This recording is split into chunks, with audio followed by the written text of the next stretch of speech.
to my presentation. My name is Ben Otala. Today I'll be talking about my proposal for a new YouTube series. It's called Yeah, But Should They Make It?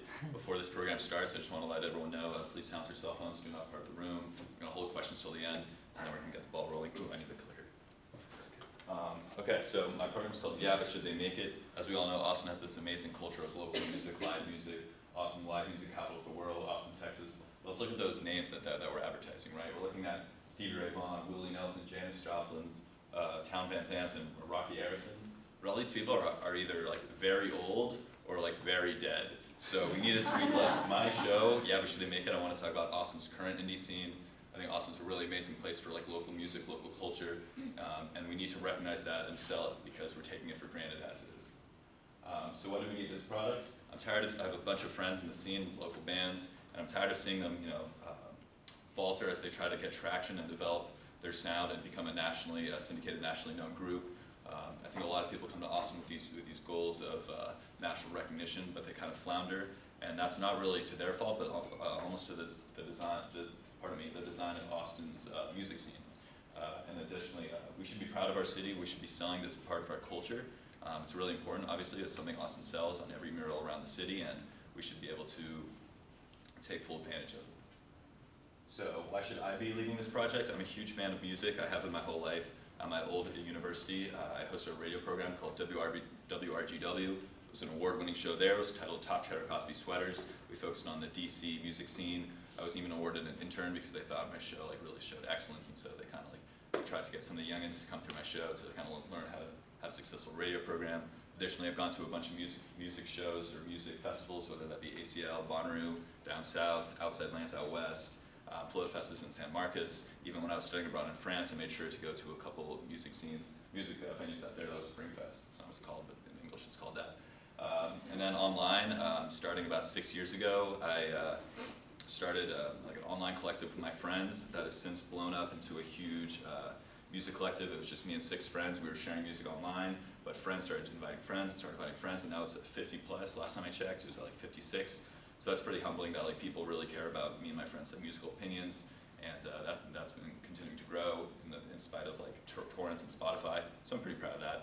And yeah, I have a bunch of friends in local industry. One of my friends works at Empire. He does the sound. I have friends in bands that are really popular. One of my friends' bands just got 15 grand on Kickstarter to make an album. So I have a bunch of friends who are in the scene, whether front of the house, back of the house, the talent side, and so I'm in this for them as well.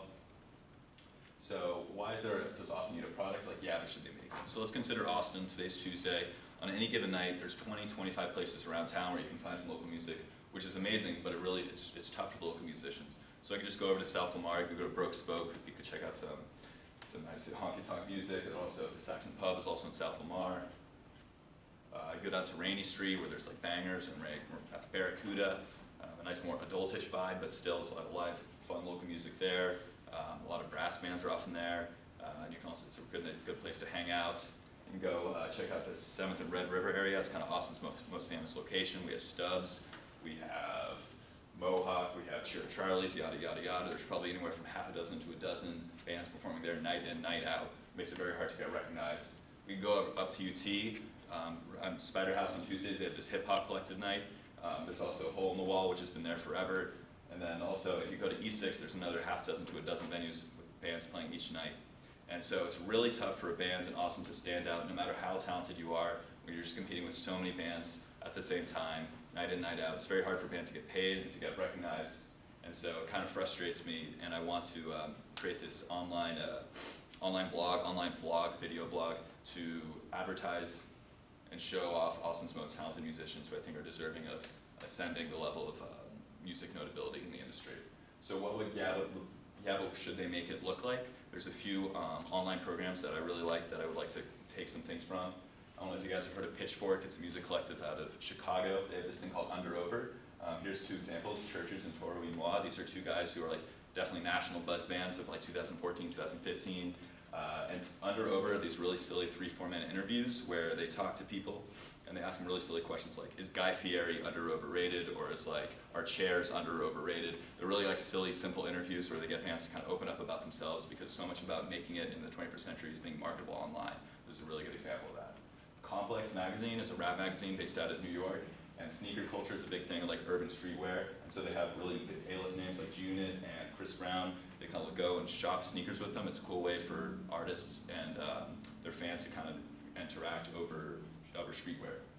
Noisy is run by Vice, which is a music or a journalism group out of Montreal. This is a welcome to Atlanta. They've also done welcome to Oakland, welcome to New Orleans, I think, as well. So Atlanta has a really huge scene right now. They have this scene, and they have like the sound in rap music right now, this trap thing. So they have this funny guy named Thomas, who's a funny looking guy, and he goes, it's a 12-part miniseries where he goes to different parts of Atlanta and learns about the local scene there. I think I really take some cool things from here. For example, here's him smoking weed with 2 Chainz. So it's kind of this like funny online collective that is really successful. And there's another one, Tax Season. This is advertised as a specific area. This is out of Brooklyn. Something that really impresses me is it's been rated over 1,300 times on iTunes, but it still has 5-star reviews, and it's a podcast with as well an online component. So the advantage of using a product or an online product like Yeah, But Should They Make It? We're selling Austin. We're selling Austin for its ability to harbor and collect all these talented local musicians. We're selling the bands naturally as they, we're trying to highlight them and give them some more exposure that they need to make it in the 21st century. And then we also hope to highlight the brands, obviously, that are involved in our projects. And then, lastly but not least, I'm trying to highlight myself. I'd like to make it as like a music journalist, like a cultural correspondent, and to be able to interact with these bands and highlight my ability in that regard would be really beneficial for me. So here are some of the bands that I'm either friendly with or have, I'm friends with all these guys. So about bands I'd like to highlight in the first season, and these are their definitions on Facebook. Coral Reef Rock, that's The Sound by Somersault, really great group. One of my good friends is in Sons of Santos, et cetera, et cetera. I think all these groups, they're very different sounds, but I think it's cool how Austin is able to harbor these different sounds, and they're really great groups, but because of the way Austin music is set up, it's hard for them to get recognition. So the conclusion, Austin has an incredible array of music venues and opportunities for musicians, but because it's so porous, it's really hard to stay recognized and to stay relevant. Yeah, But Should They Make It? Will provide a fun launch board for local acts. We want to get them, we want to kind of sell them and market them in the 21st century online, to show their personalities as well as their music. And then why am I doing this? By promoting local bands. It benefits myself, it benefits the bands, the brands that we're trying to get involved, as well as Austin as a whole. So I need your help to make this a financial possibility. For each interview, I'd like to situate it in a new location that kind of is representative of Austin's culture, whether that be like Home Slice Pizza, which is like a classic establishment, or Torchy's Tacos, or Deep Edge Vodka, or at ACL. And I think that if we highlight our like talented local musicians at our like cool local areas within Austin, it'll be a fantastic product. I need all your guys' help, so if you guys are interested in marketing with me, it would be a great opportunity, and I'd love to talk to you at the end of my presentation. That's the end of my presentation.